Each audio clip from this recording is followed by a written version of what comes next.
Every paddle stroke you've ever learned is doing one of three things, I promise you.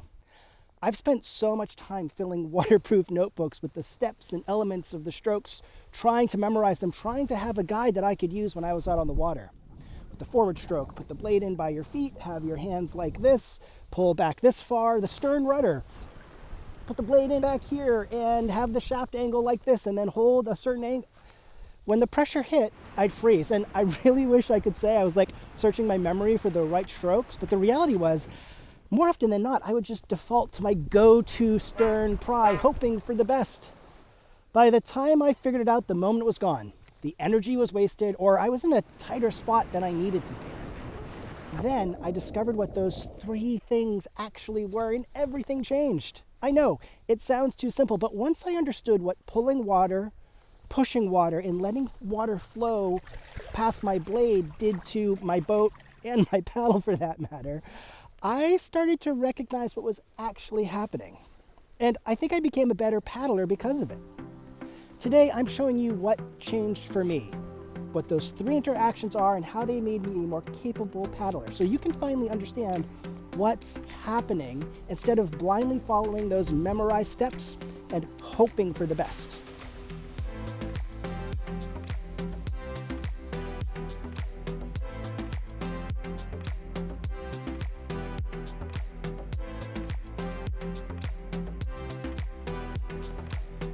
I know it's harder, making an episode or getting on the water to make an episode.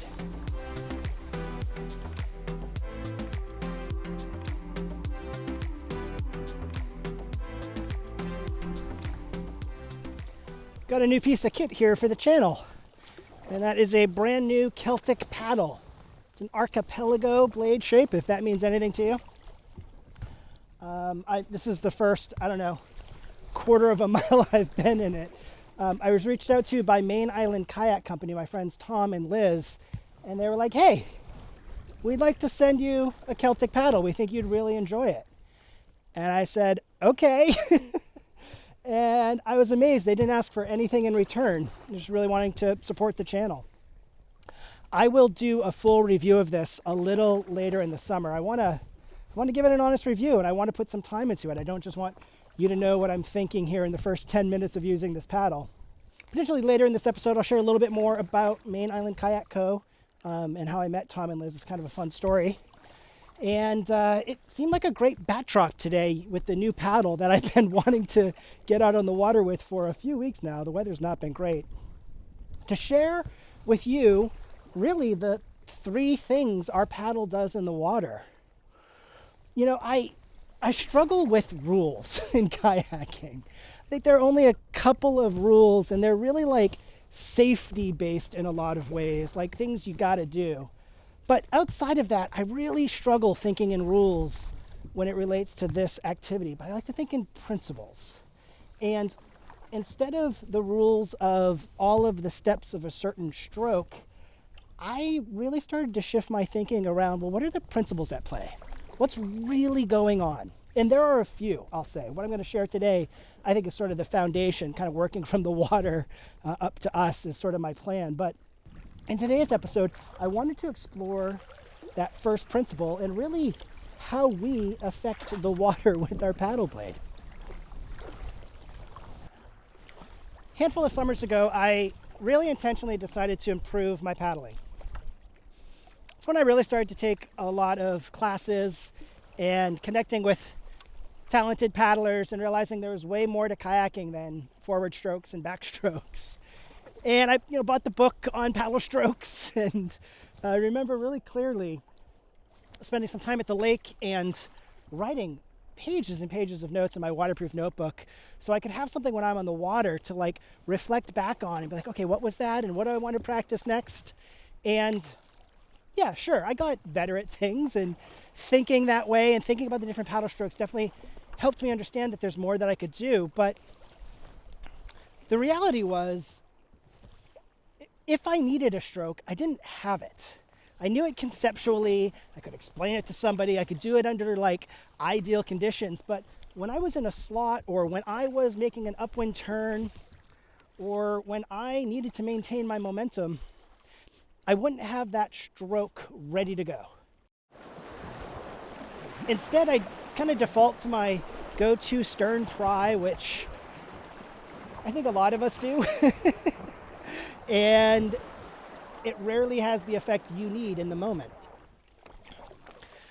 So I've tried to make this shift, as I've mentioned, to these principles. And the first principle I want to talk about is pulling water. And this is probably the most obvious. This is the thing we kind of use several thousand times on a trip. It's when we use the power face of the blade to pull water towards us. So obviously the forward stroke. But there are also moments when we might pull water towards us on the side in a draw. The benefits of these strokes are they add momentum. If I'm traveling forward and I put in a forward stroke and I pull water, I'm going to add momentum. Or if I want to go sideways and I pull water sideways, clearly I'm going to go that way. Even I think aspects of the roll. If you're doing a sweep roll with your blade, that power face is technically pulling a little bit of water towards you. Now in a roll, I think your body is doing a whole lot more than your blade, but I think it still holds that principle. Now, I want to give you something you can use right away, the next time you're on the water, and it relates to pulling water with your forward stroke. With this idea of pulling water, we can start to see, well, if I'm pulling water to go forward, then anything that does something else is wasted energy. I think it's way too common for paddlers to keep their forward stroke in the water way too long. And what happens is you start pulling water underneath your boat. And if my goal is to go forward and I'm pulling water back that way, I'm going to turn maybe a little bit. But, you know, over a day, over a 15 nautical mile day, that little bit, that last 10 or 15% of your paddle stroke being wasted energy, that adds up.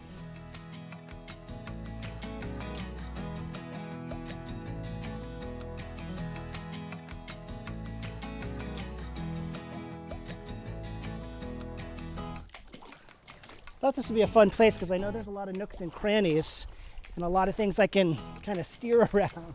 I was hoping for a little bit more wave action for you, but still fun to maneuver.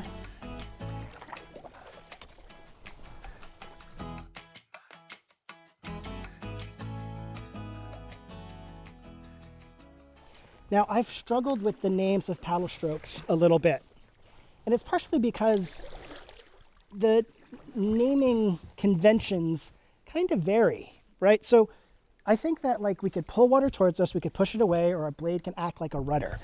And there are things that we might call a hanging draw, which is where we put the paddle blade in off to the side, hold it there, and it draws our boat sideways. But the reality is, in my mind, that stationary blade is acting like a rudder. It should be called a hanging rudder. I don't know if this incenses other people or just me. And, if this is the worst of my problems, I'm doing okay. But I got stuck in like the naming of things for a while because I think there's some misunderstanding of what the naming actually does. And even like trying to like think about how I was going to share the words of this episode. Like I was like, is it like push, draw, rudder? I ended on pull, push, and flow because those are all in the same category. They're all things I'm doing to the water.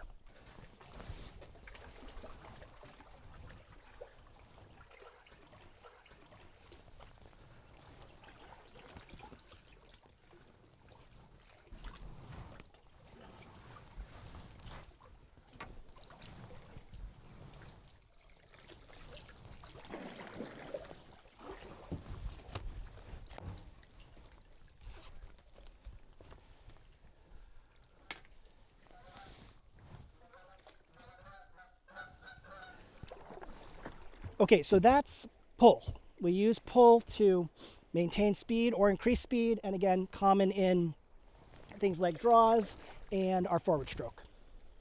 Next, push. Push is the thing we do and when we move water away from us. This is going to make us go in the opposite direction unless we're traveling backwards, in which case it's going to maintain that direction. And we do it with the back of our blade. This stroke slows us down. I mean, we got to think of it that way, right? Like if I'm paddling forward and I'm coming up to something that I want to, make a move or turn, if I put that push stroke in to turn my boat, I'm going to lose speed, and I've got to build that speed back up. Sometimes, under certain circumstances, there are reasons you want to control your boat from behind your hips, and that's another principle, and we'll talk about that in the future. But if you don't know that push energy would slow forward movement, then you're wasting energy, right? You're using a stroke that isn't going to do what you're ultimately trying to do if what you're trying to do is go forward. I've got a real bad habit with this stroke, as well as I think a lot of paddlers do. This is kind of the thing that we think brings us back to control, to be able to quickly do a power stroke backwards to either turn the boat.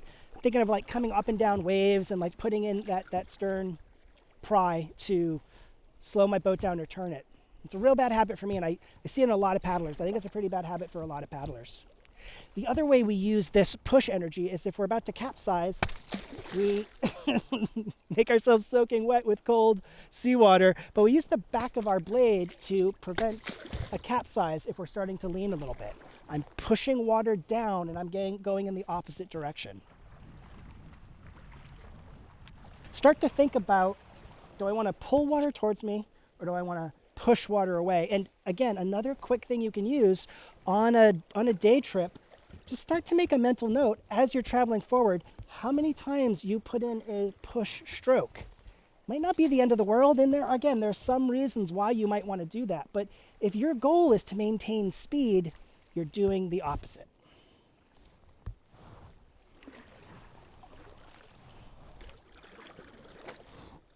I love this coastline here along Jasper Head. I did a trip from the same spot I launched from Pettigrew Beach out to Ram Island, one of my favorite camping spots along the Maine coast. But this is a fun little stretch, particularly on days when it's quiet like this. You can really get in. There are times I've been on this paddle and you would have wanted to be nowhere near any of this. But today, on a relatively small swell day, it's really pretty. And what a day too. We've gotten our butts kicked this winter, friends. It has been so cold. It has been really difficult to find paddling days, and the sunny days that have existed were like 14 degrees. And I don't mind paddling when it's in the 20s, but doing video stuff much below 25 degrees Fahrenheit, it's miserable. It's really tough. So I don't know, 38 degrees today, light wind. It's beautiful. It feels amazing to be out here. While it is warmer today, I wish it was just a little bit warmer and I didn't have to have these gloves on with this new paddle, because I think it changes even that little bit of neoprene changes the grip geometry just enough where it's hard to get a real good sense of this paddle in my hands.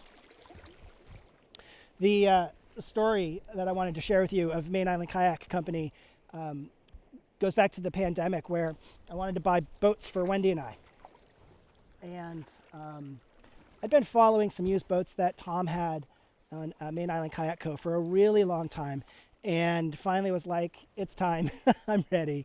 He had two boats that seemed like they'd work for us, and coordinated with him and drove down, and these are used boats. He's not making a lot of money off of selling the boats, and it's ironically not this P&H boat that I'm paddling today. This one's on the car, so I took it today. It's my white Explorer, and then Wendy has a white NDK Pilgrim. So didn't plan far enough ahead to make sure I had that Explorer on. But regardless, you see enough of that boat. It's one of my favorite boats to paddle. Anyway, he had a couple boats, and went down, and he and Liz were kind enough to spend a couple of hours with me, really making sure they'd be right for me, and doing the best to make sure it'd be right for Wendy. I had a pretty good idea of what she needed. And again, these are used boats. He's not making top dollar on them. And just was really blown away at the care and attention and time he spent to making sure that we had what we needed. And even hey, if it doesn't work and you realize this isn't the right boat for you, call me back and we'll find another boat for you. So yeah, they are an integral part of my story here in kayaking along the Maine coast. In fact, the boat that I paddle, if I understand correctly, was Tom's primary boat for years. And there was even some video, I'll have to see if I can find it, of him paddling in some of my favorite spots in Jonesport, like 10 or 15 years ago, and that boat is, he's in that boat. So in a way, I love the idea of that Explorer being back in those waters, you know, Tom's old Explorer, having sort of a second life here along the Bold Coast. So yeah, that's my story. I've kept in touch with them. You know, when I need NDK stuff, they've been helpful, really kind, you know, last minute skeg wires or skeg parts I need, they've helped me out. If you're in the Portland area, go check them out. They do stuff all summer long. In fact, I think there's an article of me on their website right now. So go check that out. Tell them I say hi, and yeah, help some other kayakers out here along the Maine coast if you're in Portland and need gear or want to get out and paddle. Okay, so we can pull water to increase or maintain speed. We can push water to decrease speed or reverse direction, or if we're going in reverse, that's how we maintain our speed going backwards, by pushing the water.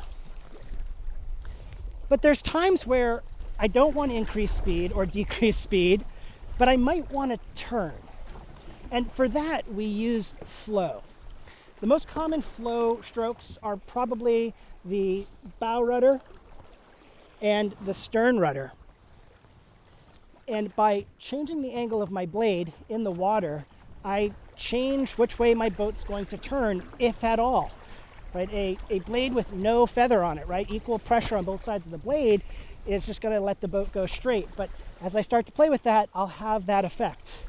So I don't need to worry about what's the name of this stroke, what do I do? I know I'm going through something, and I know the effect that blade in the water is going to have as I move through it.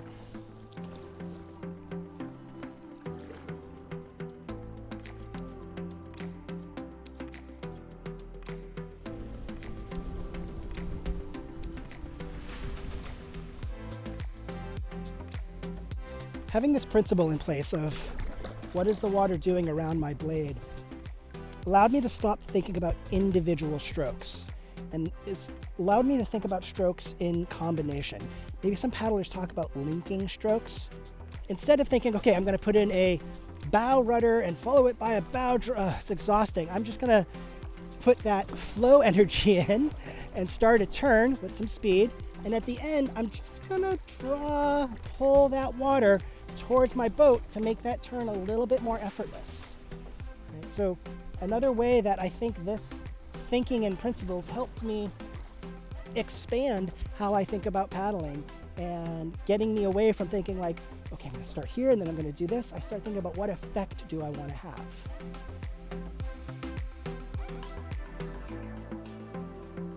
If thinking about paddling this way is helpful to you, yeah, I hope you go check out other episodes. I hope you tell me your experience with push-pull-flow once you get out on the water and try some things. Do you have a different way of thinking about it? I'd love to know that. All right, friends. Well, as always, I hope you enjoy your adventures, whatever they are. And until next time, safe paddling. Bye for now.